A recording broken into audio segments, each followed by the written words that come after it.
You will not be able to start up a business under the same field as them within a certain proximity. Well, if you sign a non-compete agreement and you do take off, but you take off in their location, you could be in a sticky situation once again. Never had the forbidden fruit. Never drank from the fountain of youth.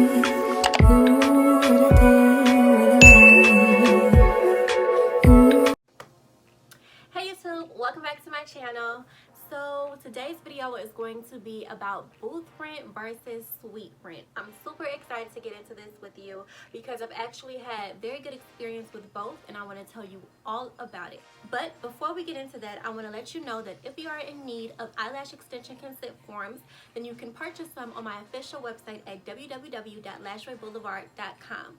Remember that if you are lashing clients, that you always should be lashing with consent. If you are new to my channel, then welcome. And if you like entrepreneurship type videos, real girl boss vibes, then hit the subscribe button because I bring all of that to you. So yes, I'm not going to hold you any longer. We're just going to get started right into the video. Booth rent versus suite rent. Now, I've taken quite a few notes and I've actually organized the information I'm going to give to you very thoroughly. I'm going to be talking about the pros of booth rent and the pros of suite rent. Now, when I say suite, I mean private suite specifically. I don't mean like a suite within a salon or anything, because to me, that's still pretty much booth rent. You know, you're just in a bigger room. So yes, I'm going to be naming some specific pros and cons of each. At the end of the video, I'm going to give you a few good resources on how you can find a great private suite or look into some booth rentals. So first, we're going to start with the booth rent. I'm going to give y'all 3 pros. The first is that you have no overhead fees, which is like one of the top ones. You don't have to worry about paying your electric bill. You don't have to worry about paying the light bill. You don't have to worry about paying the rent. You don't have to worry about managing employees. You don't have to worry about any of those things. You don't have to worry about the decor, any type of maintenance whatsoever. You do not have to worry about, because that's not in your hands. If you're paying for booth rent, then that means that you're paying to have a specific station within a salon or whatever company that you're wanting to work for. So pretty much the only responsibility you should have is just keeping your station clean and either paying the rent weekly, which is sometimes like $175 to $200, sometimes, not in all cases. Or if you're not paying booth rent weekly, then usually it'll be under a commission basis, which will be established between the person that you're working for and yourself. The second pro is that you will then be under the company's insurance.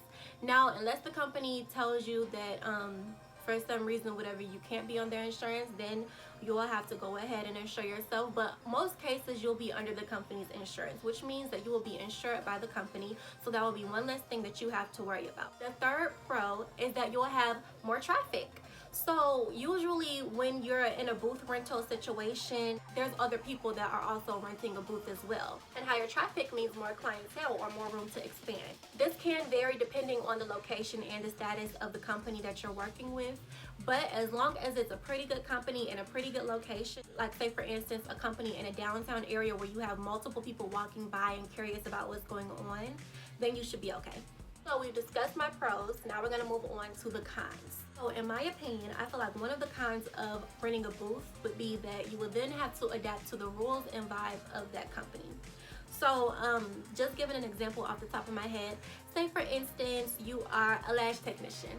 And like you're a pretty much chill lash technician that likes soft music and, you know, just like a very calm, serene vibe. So you're looking for a place to do lashes at, and you see that this hair salon has posted an ad saying that they're accepting booth rental for lash techs, hairstylists, and so forth or whatever. You visit the hair salon and it is beautiful, decorated perfectly, they're professional, it's super clean, everything like that. But then you realize about a week or two into working with them that their vibe, their rules, regulations, whatever you want to call it, just don't mix with yours. Now it could be something as simple as like them just like listening to a different type of music than you like to listen to. Like, you know, when you go there, you always have to listen to country music or trap music, who knows, whatever, and you just like, that's just not your vibe. But that's something that you're gonna have to deal with paying rent there. The second con is that in some cases you may have high booth rent fees.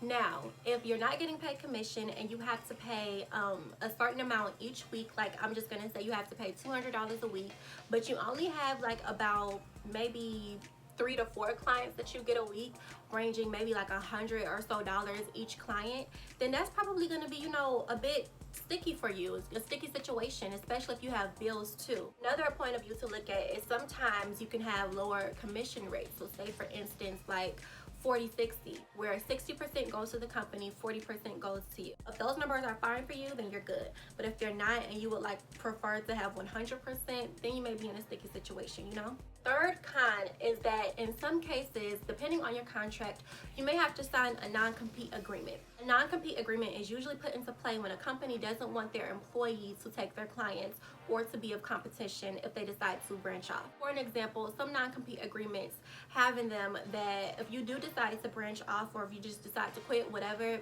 the case is, that you will not be able to start up a business under the same field as them within a certain proximity. Like if it's too close to their company, you will not be able to start your business there.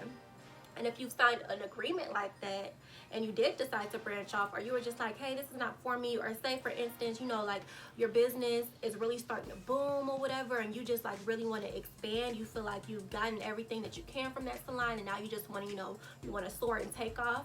Well, if you sign a non-compete agreement and you do take off, but you take off in their location, you could be in a sticky situation once again, you know, which is also really important why you want to make sure that you read any contract, any agreement that you have to sign before making a commitment like this. Now, moving on to private suites, I'm going to give you the pros and the cons. I personally do lash in a private suite, and I love it, not being biased whatsoever, because I did lash when I was doing booth rental, and that was great too.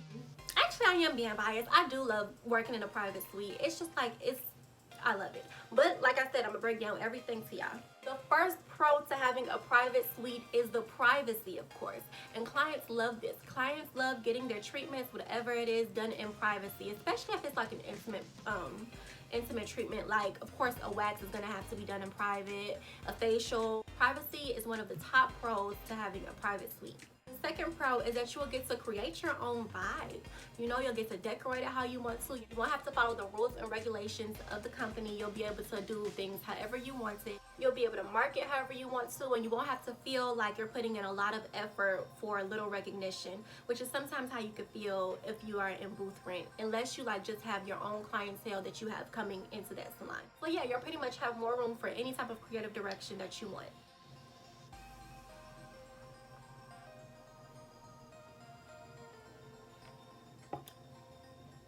Another pro is that if you do choose to allow another person to come onto your team, like say for instance you have a suite, but within your suite you have an extra office room that another person could come and do their craft in, then as long as you talk to your landlord, you could be the one getting paid for their booth rent. So you could then add another source of income for you. Now, off to the cons. The first being that you will have more expenses, of course, depending on if you have a private suite or even like just like a building as a whole or whatever. You're gonna have to take into account more bills. You're gonna have to pay the rent, you're gonna have to pay the light bill, you're gonna have to pay the electricity, and sometimes they have that all bunched up into the rent, which would mean a fatter bill.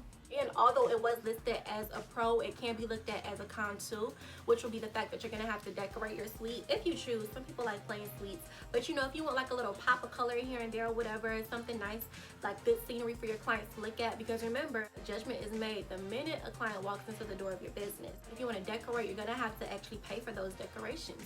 Along with those extra bills that you'll have, you'll also probably have to go a bit harder with marketing.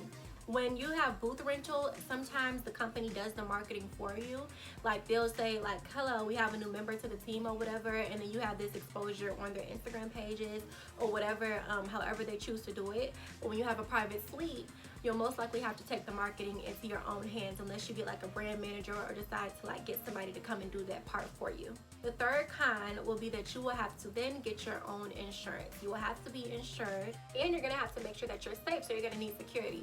Now, unless the building that you're in has their own security, you don't even need to worry about anything like that, and that's great. But if not, you may need to look into getting a security system. So now that we've wrapped up both the pros and the cons of booth rent and private suites, I'm going to go ahead and give you a few resources on how you could find some of the best of both.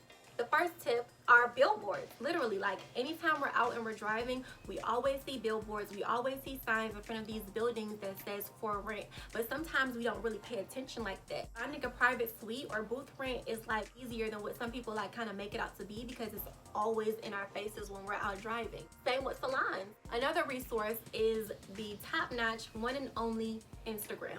Social media has literally taken itself to a completely new level. You can literally find so many connections, so many opportunities all on social media, and Instagram is one of the top ones. If you literally just place in your hashtag booth rental Chicago, Illinois, or whatever, booth rental Atlanta, booth rental Texas, booth rental California, I'm pretty sure you will see a lot of opportunities popping up within your locations. Another site that you can use is Kijiji, which is actually a site that I just found out about myself. You can kind of look at it as a more trustable Craigslist, if you want to say. So you just like go in there, put in what you want to search, and then boom, it has all these options popping up for you. And then last but not least, the obvious but old faithful, Google. Literally Googling booth rental suites near me, or private suites near me, I'm pretty sure like a list of places will come up. So yes, y'all, that's my little spiel on booth rent versus private suites. I hope this was helpful for you. If it was, then go ahead and give me a like, comment, and subscribe to my tribe if you haven't already. If you enjoy these type of entrepreneurship videos and would like more, then go ahead and let me know in the comments. Give me a few video ideas and I'll get working on them for you. In the meantime, check out a few of my esthetician vlogs and my lash tech videos. I have created a playlist that is easier to access all of them. I really enjoyed doing this video for you today, and I will see you in my next one.